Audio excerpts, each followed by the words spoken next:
জয় মা চামুণ্ডা। ডিচেম্বৰ মাহৰ 1 তাৰিখৰ পৰা 8 তাৰিখলৈকে ৰাশিফল দিবলৈ ওলাইছোঁ, সাপ্তাহিক ৰাশিফল। ৰাশিফলটো ব্যস্ততাৰ কাৰণে শ্বুটিং কৰা দেৰি হৈ গৈছে, আপলোড দিয়া দেৰি হৈ গৈছে, উপায় নাই, তথাপিতো দি দিছোঁ। আপোনালোকে এই ৰাশিফলসমূহ জন্ম ৰাশি বা চন্দ্ৰ ৰাশিৰ আধাৰত চাব। যদি জন্ম ৰাশি কিবা কাৰণত নাজানে বা জনাৰ কোনো উপায় নাথাকে, তেনেকুৱাতহে আপোনালোকে নিজৰ নাম ৰাশিৰ ফালৰ পৰা চাব পাৰিব। প্ৰথমতে আমি দেৰি নকৰি মেষ ৰাশিৰ কথা কৈ দিওঁ। মেষ ৰাশিৰ কাৰণে আপোনালোকৰ নতুন বন্ধু লগ পাব লগা সংযোগ বনিব পাৰে। এই সপ্তাহটো আপোনালোকৰ পুৰণা বন্ধুও লগ পাব পাৰে আৰু নতুন বন্ধু বনিব পাৰে। এই সপ্তাহটোত আপোনালোকৰ নতুন প্ৰেম প্ৰসংগও আপোনালোকৰ জীৱনত আহি পৰিব পাৰে বা উৎপন্ন হ'ব পাৰে। এতিয়া বন্ধুৰ প্ৰসংগটো আহিলে প্ৰেম প্ৰসংগটো তাত ইনক্লুড হৈ যাব পাৰে। স্বাস্থ্যৰ অৱশ্যে হানি দেখুৱাইছে আপোনালোকৰ কাৰণে, অকণমান সাৱধান হ'ব লাগিব। খৰচ বৃদ্ধি হ'ব। মেইন প্ৰব্লেমটো হৈছে স্বাস্থ্য আৰু খৰচটো বেছি হ'ব। নিজৰ ধৰক দৰকাৰী বুলি ভবা বস্তুৱে তেনেকুৱাতে খৰচ হ'ল, কিন্তু আপোনালোকে দেখিলে যে কিনাৰ পিছত সেই বস্তুটোৰ প্ৰয়োজন বেছি দিন আপোনালোকৰ নেলাগিল বা পৰি থাকিল, তেনেকুৱা হ'ব পাৰে। পইচাবিলাক এনে যাব পাৰে। ইনভেষ্টমেণ্ট এইটো সপ্তাহত আপোনালোকে যদি কৰে লষ্টত যাব, ইনভেষ্টমেণ্ট নকৰাটো ভাল হ'ব। ধনৰ দৃষ্টিৰে এনে শুভই আছিলে, বাকী চাকৰি আৰু ব্যৱসায়ৰ ক্ষেত্ৰত আপোনালোকৰ ঠিকেই দেখুৱাইছে। চাকৰিৰ ক্ষেত্ৰত বেছি ভাল। আৰু যাত্ৰা কৰোঁতে আপোনালোকে দুটা কথা ভাবিব। যাত্ৰা কৰিব, দৰকাৰী হ'লে যাত্ৰা কৰি ল'ব, অসুবিধা নাই, কিন্তু যাত্ৰা কৰোঁতে দুটা কথা ভাবিব। এটা হৈছে স্বাস্থ্যটো আপোনালোকৰ যাত্ৰা কৰিব পৰা হৈ আছে নাই ভাবি ল'ব, আৰু যাত্ৰাটো কৰোঁতে ক'লৈ যাত্ৰা কৰিছে, কিমান খৰচ হ'ব, বাজেটটো ভাবি ল'ব। এই দুটা বস্তু নিৰ্ধাৰণ কৰি পেলাই আপোনালোকে যাত্ৰা কৰিব পাৰিব। আপোনালোকৰ কাৰণে শুভ ৰং হৈছে চেফ্ৰন কালাৰ, আৰু আপোনালোকে মহা উপায় হিচাপত গণেশ মন্দিৰ ৰেগুলাৰ দৰ্শন কৰিলে আৰু দুবৰি বন অৰ্পণ কৰিলে অত্যন্ত শুভ ফল লাভ কৰিব পাৰিব। এতিয়া আহিব বৃষ ৰাশিৰ কাৰণে। বৃষ ৰাশিৰ কাৰণে টেনশ্যন থাকিব।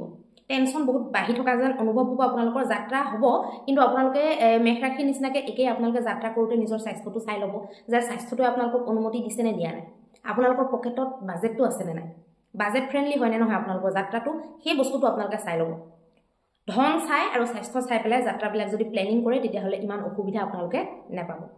পৰিবাৰৰ লগত কিন্তু যাত্ৰা নকৰিব। পৰিবাৰৰ লগত যাত্ৰা কৰিলে পৰিবাৰৰ মানুহৰ লগত বিবাদ হ'ব পাৰে, আৰু বিবাদটো দীঘলীয়া হ'ব পাৰে।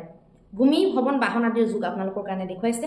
নতুন কিবা শিকাই যাব এই সপ্তাহটোত। আপোনালোকে ধৰক পজিটিভলি, নিগেটিভলি নাই কোৱা, পজিটিভলি কিবা নহয় কিবা আপোনালোকে বেলেগৰ পৰা হওক, যিকোনো লোকৰ পৰা, মানে আশে পাশে থকা মানুহৰ পৰা, পৰিয়ালবৰ্গৰ পৰা, বন্ধুৰ পৰা, বা কিবা এটা পৰিস্থিতিৰ পৰা, বা কিবা এটা এনেকুৱা এটা কথা যিটোৱে নেকি আপোনালোকক বহুত কিবা কিবি শিকাই যাব পাৰে। ছাত্ৰ ছাত্ৰীৰ বাবেও আপোনালোকৰ লাভপ্ৰদ সময়। আপোনালোকৰ কাৰণে শুভ ৰং হৈছে আকাশী ৰং, আৰু আপোনালোকে যদি কিবা মহা উপায় হিচাপত কৰিম বুলি ভাবিছে, তেতিয়াহ'লে প্ৰতিদিনে আপোনালোকে নাৰিকল আৰু 108টা লং, আপোনালোকে 108টা লং মানে এই মছলা লংটো গম পাইছে চাগে, দেৱী মন্দিৰত আপোনালোকে অৰ্পণ কৰক। এতিয়া দেৱী মন্দিৰ বুলি ক'লে বহুতে বুজি নাপায়। দুৰ্গা, কালী, ভগৱতী, বাঘেশ্বৰী, এনেকুৱা ধৰণৰ তাৰা, এনেকুৱা ধৰণৰ যিকোনো মন্দিৰ, দেৱী মন্দিৰ বুলি মই কৈছোঁ। মহালক্ষ্মীৰো যদি মন্দিৰ আছে তাতো আপোনালোকে দিলে হৈ যাব। এতিয়া আহিব মিথুন ৰাশিৰ কাৰণে। মিথুন ৰাশিৰ কাৰণে ঘৰুৱা সমস্যা, বিবাদ আদি বহুত দেখুৱাইছে। আপোনালোকৰ প্ৰব্লেমটো কাৰ্যক্ষেত্ৰত নাই, ধনৰ ক্ষেত্ৰত নাই, ধন লাভৰ একদম মানে বহুত ধুনীয়া সংযোগ দেখুৱাইছে, বহুত সুন্দৰ ধন লাভ আপোনালোকৰ কাৰণে দেখুৱাইছে। কিন্তু আপোনালোকৰ ঘৰুৱা সমস্যা, বিবাদ আদিৰ কাৰণে বেছি প্ৰব্লেম দেখুৱাই আছে। মানুহে আপোনালোকক ভুল বুজি পেলাব। সৰু সৰু কথাতে এনেও আপোনালোকক ভুল বুজেই মানুহে, গতিকে এতিয়া এই সপ্তাহটোত আপোনালোকে সাৱধান হ'ব লাগিব। ফ্ৰী এডভাইচ আপোনালোকে কাকো নিদিব। যদি কোনোবাই এডভাইচ বিচাৰি আহে, বোলে পইচালৈ আপোনালোক এডভাইচ বিচাৰি আহিছে, পইচা দিছে, বা আপোনাক কুটুৰি আছে, বিচাৰি আছে, তেতিয়াহে দিব। 3-4বাৰ নিবিচৰালৈকে কাকো এডভাইচ, ফ্ৰী এডভাইচ নিদিব। সেইটো আপোনালোকৰ কাৰণে জৰুৰী। যদি আপোনালোকৰ লাইনৰ ধৰক কিবা এটা কথা এনেকুৱা যিটো নেকি ক'বই লাগে, আপোনালোকৰ কনচালটেণ্ট ধৰক কোনোবাই কনচাল্ট কৰিছে, তাৰ ভিতৰৰ কথা সেইটো বেলেগ। এনে নৰ্মেলি ফ্ৰী এডভাইচ আপোনালোকে নিদিব। আৰ্থিক স্থিতিটো শুভ, মই আপোনালোকক ক'লোৱেই। কৰ্মক্ষেত্ৰত শুভ। স্বাস্থ্য আপোনালোকৰ ঠিকেই যাব, মোটামুটি বহুত বেয়া নহয়। কিবা যদি বেয়াও হৈ আছিলে, অকণমান ৰিকভাৰীহে দেখা গৈছে। বেলেগৰ কথাত গুৰুত্ব নিদিব, নিজৰ কামত ফ'কাছ কৰিব। উন্নতিৰ সময় আপোনালোকৰ কাৰণে। আপোনালোকৰ কাৰণে শুভ ৰং হৈছে পাতল সেউজীয়া ৰং, আৰু আপোনালোকে প্ৰত্যেক দিনাই যিকোনো দেৱী মন্দিৰ দৰ্শন কৰি পেলাই বেলপাত, মিঠা পাণ, তাৰপিছত আপোনালোকৰ লাডু আৰু ঘিউৰ চাকি, এনেকুৱা ধৰণৰ বস্তুবিলাক যদি অৰ্পণ কৰে, অত্যন্ত শুভ ফল লাভ কৰিব পাৰিব। এতিয়া আহিব আমাৰ কৰ্কট ৰাশিৰ কাৰণে। কৰ্কট ৰাশিৰ কাৰণে বিশ্বাসঘাতকতা আপোনালোকৰ লগত হ'ব পাৰে। মানুহে আপোনালোকৰ বিশ্বাসটো একেবাৰে ভাঙি চুৰ কৰিব পাৰে। গতিকে বিশ্বাস ভঙাৰ যেতিয়া যুগ আছে, আপোনালোকে অকণমান সাৱধান হ'ব লাগিব। ভুল বুজাবুজি হ'ব আপোনালোকৰ মানুহৰ লগত। কোনোবাই আপোনালোকক দেখুৱাই ভাল পাব, কিন্তু বেলেগৰ আগত গৈ পেলাই খুব ভাল দেখুৱাব আপোনাৰ সন্মুখত, যেন আপুনিহে জয় জয়, একদম মই। কিন্তু আপোনাক মানে লুকুৱাই পেলাই বেলেগৰ আগত এই অমুকহে, অমুক এনেকুৱাহে, তেনেকুৱাহে, এনেকুৱা ধৰণৰ কথাবিলাক বদনাম গাবলৈ আৰম্ভ কৰিব। আৰু সেইটো চাবলৈ গ'লে এক প্ৰকাৰৰ সেইবিলাকক শত্ৰু বুলিও ক'ব পাৰি। মানুহক আপোনালোকে নিজৰ বেছি ভাবি নল'ব। যিবিলাক ধৰক নিজৰ মানুহটো নিজৰ ভাবিবই লাগিব।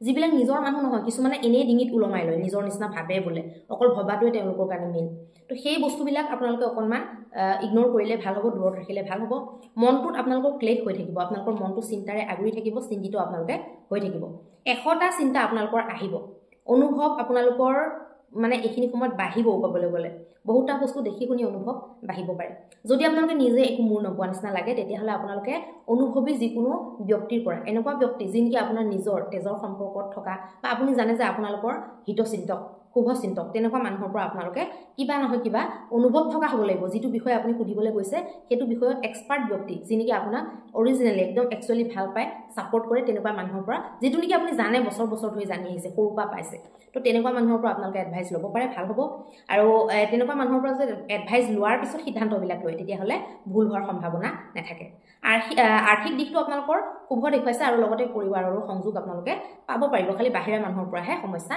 দেখা গৈছে আপোনালোকৰ কাৰণে পাতল কমলা ৰংটো শুভ যেন দেখুৱাইছে পাতলটো দেই আৰু হালধীয়া ৰংটো আৰু লগতে আপোনালোকে যদি এই প্ৰব্লেমৰ পৰা যদি হাত সাৰিবলৈ বিচাৰিছে তেতিয়াহ'লে পঞ্চামৃতৰ দ্বাৰা আপোনালোকে ডেইলি শিৱ বাবাৰ অভিষেক কৰক আৰু 51টা বেলপাত আপোনালোকে অৰ্পণ কৰক তেতিয়া অত্যন্ত শুভ ফল লাভ কৰিব পাৰিব এতিয়া আহিব সিংহ ৰাশিৰ কাৰণে নতুন যোজনা আপোনালোকে বনাব নতুন নতুন কাম আপোনালোকৰ মনলৈ আহিব আৰু অকল মনলৈ অহাই নহয় মানে ফিল্ডত আপোনালোকে কামখিনি কৰিবলৈ সক্ষম হ'ব কামটো যোজনাটো মনত লৈ থকা আৰু কৰি দেখুৱাই দিয়া বা সেইটোত সফল হৈ দেখুওৱা দুটা বেলেগ কথা সফল হৈ দেখুওৱাৰ সংযোগটো আপোনালোকৰ কাৰণে দেখা গৈছে শুভ সময় আপোনালোকৰ কাম কাজৰ কাৰণে খুব শুভ সময় বহি নাথাকিব সময়বিলাক ব্যৰ্থ নোযোৱাব সময় ভালদৰে আপোনালোকে ইউজ কৰিব স্বাস্থ্যজনিত সমস্যা আপোনালোকৰ থাকিব স্বাস্থ্য ভালে ৰাখিবলৈ চেষ্টা কৰিব দেৰি হৈ থকা কামবিলাক আপোনালোকৰ হোৱা যেন লাগিব যেন আগবাঢ়িছে কামবিলাক তেনেকুৱা আপোনালোকৰ অনুভৱ হ'ব মানে আপোনালোকৰ ক'বলৈ গ'লে ভাগ্যই ছাপোৰ্ট দিব এইখিনি সময়ত আপোনালোকক ভাগ্যই লগ দিয়া যেন দেখা গৈছে এতিয়া আপোনালোকৰ কাৰণে শুভ ৰং হৈছে ক্ৰীম কালাৰ আৰু আপোনালোকে যদি বিশেষ আৰু ভাল কৰিম বুলি ভাবিছে সপ্তাহটো তেতিয়াহ'লে ৰাতিপুৱা আপোনালোকে তামৰ এটা পাত্ৰ তামৰ লোটা এটাত আপোনালোকে ৰঙা ফুল দি পেলাই সূৰ্যক ৰেগুলাৰ অৰ্ঘ্য দিয়ক আৰু সূৰ্যৰ 12টা নাম ৰেগুলাৰ আপোনালোকে পাঠ কৰক তেতিয়া অত্যন্ত শুভ ফল লাভ কৰিব পাৰিব এতিয়া আহিব কন্যা ৰাশিৰ কাৰণে মাংগলিক কৰ্মৰ সংযোগ বনিব যিকোনো শুভ মাংগলিক কৰ্ম আপোনালোকৰ ঘৰত হ'ব পাৰে আপোনালোকৰ লগত জড়িত হ'ব পাৰে বা ৰিলেটিভছ কোনোবাৰ লগত জড়িত হ'ব পাৰে নতুন বন্ধুৰ আগমন আপোনালোকৰ জীৱনত হোৱা যেন দেখা গৈছে সন্মান আপোনালোকৰ বৃদ্ধি হোৱা যেন দেখা গৈছে বহুত পুৰণা মানুহ আপোনালোকে বহুত বছৰ ধৰক দেখা নাই কথা পতা নাই তেনেকুৱা মানুহো আপোনালোকে এই সপ্তাহটোত লগ পাব পাৰে আপোনাৰ কথা মানুহে গুৰুত্ব দিব এই সপ্তাহটোত ফোকাছ দিব কথাবিলাক শুনিবলৈ আৰু বুজিবলৈ যত্ন কৰিব সেইটো এটা আপোনালোকৰ কাৰণে খুব ভাল খবৰ লক্ষ্যভেদী বনি থাকিব লাগিব আপোনাৰ যিটো উদ্দেশ্য আপোনাৰ যিটো লক্ষ্য সেইটোৰ পৰা যাতে আপোনালোকৰ চকু যাতে আঁতৰ নহয় কাৰণ সেইটোত যেতিয়া আপোনালোকৰ লক্ষ্যত যেতিয়া আপোনালোকৰ ফোকাছ বনি থাকিব লক্ষ্যভেদী যেতিয়া আপোনালোকে বনি থাকিব তেতিয়াহে সন্মান মানে পোৱাৰ সম্ভাৱনা থাকিব কাৰণ আপুনি যদি কিবা এটাত ছাকচেছে নহয় একো যদি আপুনি ধৰক এনেকুৱা এটা কাম নকৰে যিটো নেকি আপোনালোকে প্ৰশংসাৰ ধৰক পাত্ৰ বা লোকৰ ভাল লগা বা বিৰাট ভাল কাম বা কিবা এটা সফলতা সেইবিলাক যদি কোনো এটা নাহে তেতিয়াহ'লে আপোনালোকক কোনে মান প্ৰতিষ্ঠা দিব সেই বস্তুটো আপোনালোকে গুৰুত্ব দিব লাগিব পৰিবাৰ আৰু বন্ধু এই দুইটা পক্ষৰ পৰা আপোনালোকে সহযোগ পাব এইটো এটা বৰ ভাল খবৰ আপোনালোকৰ কাৰণে শুভ ৰং হৈছে পাতল হালধীয়া আৰু আপোনালোকৰ যদি এই সপ্তাহটো আৰু অকণমান ভাল কৰিম বুলি ভাবিছে তেতিয়াহ'লে আপোনালোকে বুধ গ্ৰহৰ কাৰণে এটা ৰিমেডি আপোনালোকে কৰিব চৰাইবিলাকক ৰাতিপুৱা সোনকালে আপোনালোকে শস্য খাবলৈ দিব 7 বিধ শস্য মিলাই পেলাই যদি আপোনালোকে চৰাইক খাবলৈ দিয়ে ৰেগুলাৰ তেতিয়া আপোনালোকৰ বহুত ভাল ফল ওলাই আহিব এই সপ্তাহটো এতিয়া আপোনালোকৰ তুলা ৰাশিৰ কাৰণে কওঁ তুলা ৰাশিৰ স্বাস্থ্যৰ সমস্যাই দেখা দিব পাৰে মানুহৰ মনৰ সমস্যা বা মানুহৰ পৰা আপোনালোকৰ সমস্যা হ'ব পাৰে মানুহৰ লগত আপোনালোকে সাৱধানে ডিল কৰিব লাগিব বাণীৰ যেতিয়া কথা আহি পৰিব ডিল কৰাৰ যেতিয়া কথা আহি পৰিব কথা বতৰা পাতাৰ যেতিয়া কথা আহি পৰিব আপোনালোকে অকণমান সাৱধান হ'ব লাগিব সৰু সুৰা কিছুমান এনেকুৱা ইনচিডেণ্ট হৈ থাকিব আপোনালোকৰ লগত যিবিলাক নেকি আপোনালোকৰ অপ্ৰিয় হ'ব পাৰে আপোনালোকে মানুহক কেয়াৰ কৰিব লাগিব মানে ক'বলৈ গ'লে কি কৰিছে কাৰ আগত কৰিছে কেলে কৰিছে এই গোটেই কথাখিনি বা আপোনালোকৰ এতিয়া এইটো কৰাটো ঠিক হ'বনে নহয় কোৱাটো ঠিক হ'বনে নহয় সেই কথাবিলাক চালি জাৰি নোচোৱাকৈ যদি আপোনালোকে কয় তেতিয়াহ'লে প্ৰব্লেম আহিব পাৰে আয় ইনকামত আপোনালোকৰ বাধা নাই দেখুওৱা ঠিকেই দেখুৱাইছে সেলস আপোনালোকৰ বাহিলেও কেতিয়াবা মানুহৰ লগত ৰিলেশ্যন বেয়া হোৱা নৰ্মেলি দেখা যায় কোনোবা এটা মাহত ধৰি লওক বেছিহে সেল হ'ল কিন্তু এজন মানুহৰ লগত আপোনাৰ সম্পৰ্ক বেয়া হৈ গ'ল নৰ্মেলি কিন্তু বেলেগ মাহত ধৰক চেলো কম আছিলে, মানুহৰ লগত সম্পৰ্কও বেয়া হোৱা নাছিল। কেতিয়াবা তেনেকুৱা হয়, যিবিলাক ধৰক আপুনি যদি চেলছৰ লগত জড়িত বা চেল যদি দিনটোৰ ভিতৰত আপোনালোকে কিবা নহয় কিবা চেল কৰে, তেতিয়াহ'লে এই সমস্যাটো আপোনালোকৰ লগত যদি মানে ক্লাইণ্ট বেছ আপোনাৰ কামটো, তেতিয়াহ'লে সেই প্ৰব্লেমটো আপোনালোকৰ আহিব পাৰে।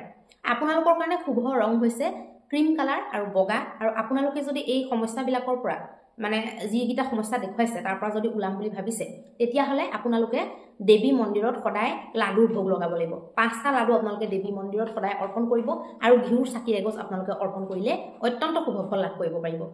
এতিয়া আহিব বৃশ্চিক ৰাশিৰ কাৰণে। বৃশ্চিক ৰাশিৰ কাৰণে স্বাস্থ্যত আপোনালোকে ধ্যান দিব লাগিব। কথা কওঁতে আপোনালোকে সাৱধানে কথা ক'ব লাগিব। বাহনৰ পৰা কষ্ট আপোনালোকৰ হ'ব পাৰে, সৰু সুৰা দুৰ্ঘটনা হ'ব পাৰে। দূৰযাত্ৰা পৰাপক্ষত নকৰিব। যদি বহুত জৰুৰী দূৰযাত্ৰা কৰাটো নিজে ড্ৰাইভ নকৰিব, তেতিয়া বেছি প্ৰব্লেম হ'ব। নিয়ম কানুনৰ পালন আপোনালোকে কৰিব লাগিব। পৰিবাৰৰ দৃষ্টিত আপোনালোকে মানে শুভ কামবিলাক হোৱা যেন দেখা পাব বা পৰিবাৰৰ সদস্যসকলৰ লগত আপোনালোকৰ সম্পৰ্ক শুভ দেখা পাব। ধন আপোনালোকৰ আহিব, আয় বৃদ্ধি হ'ব, ধনক লৈ ইমান চিন্তা কৰিব নালাগে। চাকৰি ব্যৱসায় দুইফালে আপোনালোকৰ শুভ সংযোগ দেখা গৈছে। আপোনালোকৰ কাৰণে শুভ ৰং হৈছে পাতল হালধীয়া। আৰু আপোনালোকে যদি ইয়াতকৈ বেছি ভাল কৰিম বুলি ভাবিছে সপ্তাহটো, তেতিয়াহ'লে প্ৰত্যেক দিনাই আপোনালোকে সেন্দুৰৰ এটা ফুট দি পেলাই ৰেগুলাৰ এটা নাৰিকল আৰু জবা ফুল 3 পাহ আপোনালোকে হনুমান মন্দিৰত অৰ্পণ কৰক, অত্যন্ত শুভ ফল লাভ কৰিব পাৰিব। এতিয়া আহিব ধনু ৰাশিৰ কাৰণে। ধনু ৰাশিৰ কাৰণে চাকৰিৰ ক্ষেত্ৰত পদোন্নতি বা মনে বিচৰা স্থানান্তৰণ আপোনালোকৰ হ'ব পাৰে। আয় বৃদ্ধিৰ সম্ভাৱনা দেখা গৈছে। ভৱন ভূমিৰ আদিৰ আপোনালোকৰ যোগ দেখা গৈছে। ইনভেষ্টমেণ্টটো আপোনালোকৰ শুভ হ'ব। ইনভেষ্টমেণ্ট কৰিলে আপোনালোকৰ লাভ হ'ব বা আগতে কৰা ইনভেষ্টমেণ্টৰ লাভ আপোনালোকে এতিয়া চকুৰ আগত দেখিবলৈ পাব পাৰে। আগতে কৰা নিৱেশবিলাকেও কেতিয়াবা বহুত ভাল ফল কিছুমান সময়ত দি দিয়ে। সেইটো গ্ৰহৰ কিছুমান কম্বিনেশ্যনৰ কাৰণে আমি দেখিবলৈ পাওঁ। সময় আপোনালোকে ব্যৰ্থ নকৰিব। আপোনালোকৰ গোটেই সপ্তাহটোৰ মেইন পইণ্ট এইটোৱে যে সময় অভাৱত আপোনালোকে ক্ষতি নকৰিব। আপোনালোকৰ কাৰণে শুভ ৰং হৈছে পাতল হালধীয়া বা বগা ৰং। আৰু আপোনাৰ এই মানে দুইটাই কালাৰ আপোনালোকৰ কাৰণে ভাল। আৰু ইয়াতকৈ যদি অকণমান বেছি ভাল ফল পাবলৈ ইচ্ছা কৰিছে, তেতিয়াহ'লে আপোনালোকে এই গোটেই সপ্তাহটোৰ 3টা দিন আপোনালোকে শিৱ মন্দিৰত গৈ পেলাই পঞ্চামৃতেৰে অভিষেক কৰক শিৱ বাবাক, আৰু যিকোনো এটা ফলৰ ৰসেৰে আপোনালোকে অভিষেক কৰক, তেতিয়া অত্যন্ত শুভ ফল লাভ কৰিব পাৰিব। এতিয়া আহিব আমাৰ মকৰ ৰাশিৰ কাৰণে। মকৰ ৰাশিৰ কাৰণে আপোনালোকৰ কিবা নহয় কিবা এটা ভয় বনি থাকিব। ভয়ত আপোনালোকে শংকাত পৰি থাকিব, মনটো আপোনালোকৰ অস্থিৰ হৈ থাকিব। এই ভয়টো আপোনালোকে এই সপ্তাহটোত ত্যাগ কৰিব লাগিব, বাদ দিব লাগিব, নহ'লে গোটেই সপ্তাহটো আপোনালোকৰ বেকাৰ যাব। সময় আপোনালোকৰ কাৰণে শুভকাৰক। মাংগলিক কাৰ্যবিলাক আপোনালোকৰ জীৱনত, আপোনালোকৰ পৰিয়ালত বা আপোনালোকৰ নিজৰ লগত হ'ব পাৰে। সৰু সৰু কথাত আপোনালোকে ভয় নকৰিব, সৰু সৰু কথাত চিন্তিত নহ'ব। আৰু যাত্ৰাত আপোনালোকে লাভ প্ৰাপ্তি কৰিব পাৰিব। যাত্ৰাৰ ক্ষেত্ৰত কিছুমান এনেকুৱা লাভ পাব যিবিলাকে আপোনালোকক দীৰ্ঘদিন লাভ দিব পাৰে বা আপোনালোকৰ কাৰণে সফলতাৰ যুগ কেইবা ছাইডৰ পৰা বনিব পাৰে। আয়ৰ ক্ষেত্ৰত হওক, ৰিলেশ্যনশ্বিপৰ ক্ষেত্ৰত হওক, কৰ্মক্ষেত্ৰত হওক বনিব পাৰে। খালি আপোনালোকে ভয়টো নকৰিব লাগিব, ভয়টো ত্যাগ কৰিব লাগিব। বেলেগ আপোনালোকে বিশেষ একো নকৰিলেও হ'ব। আপোনালোকৰ কাৰণে শুভ ৰং হৈছে পাতল নীলা। আৰু আপোনালোকে যদি বেছি ইয়াতকৈ ভাল কৰিম বুলি ভাবিছে আপোনালোকৰ এই সপ্তাহটো, তেতিয়াহ'লে আপোনালোকে দেৱী মন্দিৰত 108টা লং আৰু মিঠা পাণ আৰু ঘিউৰ চাকি অৰ্পণ কৰিব পাৰে, অত্যন্ত শুভ ফল লাভ কৰিব পাৰিব। দুৰ্গা মন্দিৰ, কালী মন্দিৰ, ভগৱতী মন্দিৰত আপোনালোকে কৰিব পাৰে। এতিয়া আহিব কুম্ভ ৰাশিৰ কাৰণে। কুম্ভ ৰাশিৰ কাৰণে সফলতাৰ যুগ দেখাইছে। ব্যৱসায় হওক, চাকৰি হওক, ছাত্ৰ ছাত্ৰী হওক, সকলোৰে কাৰণে ভাল সময় দেখুৱাইছে। পজিটিভ বনি থাকিব, খালি নিগেটিভ নবনিব, পজিটিভিটি ৰাখিব, তেতিয়া আপোনালোকৰ সকলো কাম হ'ব। কামত আপোনালোকৰ বাধাবিলাক আঁতৰিব। কিবা যদি বাধা পৰি আছিলে কামত, সেইবিলাক আপোনালোকৰ আঁতৰ হ'ব। ভালকৈ আপোনালোকে তৈয়াৰী কৰি আগবাঢ়িব লাগিব, তেতিয়া আপোনালোকৰ শুভতাবিলাক বাঢ়িব। যিকোনো বস্তুত আপোনালোকে পুৰা প্ৰিপেয়াৰ হৈ যেতিয়া আগবাঢ়ে, তেতিয়া কথাটোৱে বেলেগ হয়, তেতিয়া কনফিডেন্স লেভেলটোৱে বেলেগ হয়। আপোনালোকৰ কাৰণে শুভ ৰং দেখুৱাইছে পাতল সেউজীয়া বা অকল সেউজীয়া বুলিও আপোনালোকে ক'ব পাৰে, আৰু ক্ৰীম কালাৰ। আৰু আপোনালোকৰ কাৰণে যদি ইয়াতকৈ কিবা বেছি ভাল কৰিম বুলি ভাবিছে, তেতিয়াহ'লে ডেইলি আপোনালোকে ৰাতিপুৱা মানে একদম সোনকালে আৰু ধৰক আৰ্লি মৰ্ণিঙত আপোনালোকে আহঁত গছৰ তলত ডেইলি পানী দিয়ক আৰু এগজি চাকি জ্বলাওক। ঘিউ চাকি জ্বলালে বেছি ভাল, বা ঘিউ যদি নোৱাৰে তেল চাকি হ'লেও যদি জ্বলায়, তেতিয়াহ'লে গোটেই সপ্তাহটো আপোনালোকৰ ভালকৈ যাব। এতিয়া আহিব মীন ৰাশিৰ কাৰণে। মীন ৰাশিৰ ঘৰুৱা বিবাদ খুব থাকিব। কাৰ্যক্ষেত্ৰত আপোনালোকৰ ভাল দেখুৱাইছে। অদৰকাৰী টেনশ্যন আপোনালোকৰ বহুত দেখুৱাইছে। অদৰকাৰী খৰচ আপোনালোকৰ বহুত দেখুৱাইছে। অৱশ্যে আয় হ'ব। এই সপ্তাহটোত আপোনালোকে আয় পাব, কিন্তু খৰচতো সিমানেই হৈ যাব। তো আয় বেছি হৈও কি লাভ হ'ল, এনেকুৱা হৈ গ'ল।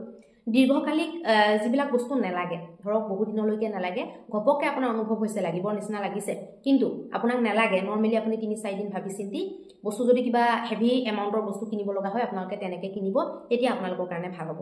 ইনভেষ্টমেণ্ট আপোনালোকে এইটো সপ্তাহত নকৰিব, মানুহৰ লগত আপোনালোকৰ ভুল বুজাবুজি হ'ব আৰু ঘৰুৱা বিবাদৰ কথাটো প্ৰথমতে কৈছোৱে, গতিকে সাৱধান আপোনালোকে হ'ব লাগিব।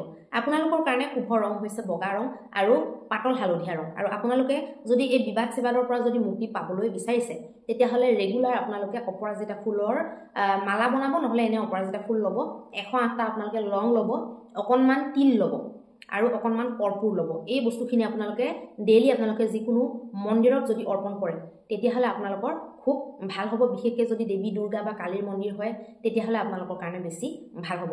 এতিয়া আমি আপোনালোকক জনালোঁ সাপ্তাহিক ৰাশিফলৰ বিষয়ে, মাহেকীয়া ৰাশিফল আৰু এই নতুন বছৰৰ অন্যান্য ৰাশিফল আপোনালোকে পাবলৈ চেনেলটো ছাবস্ক্ৰাইব কৰিব। ফেচবুকত যদি চাই আছে ফ'ল' কৰি দিব, আৰু ইউটিউবত যদি চাই আছে বেল আইকনটো দবাই দিব আৰু নটিফিকেশ্যন বেলটো আপোনালোকে অন কৰি দিব। ধন্যবাদ।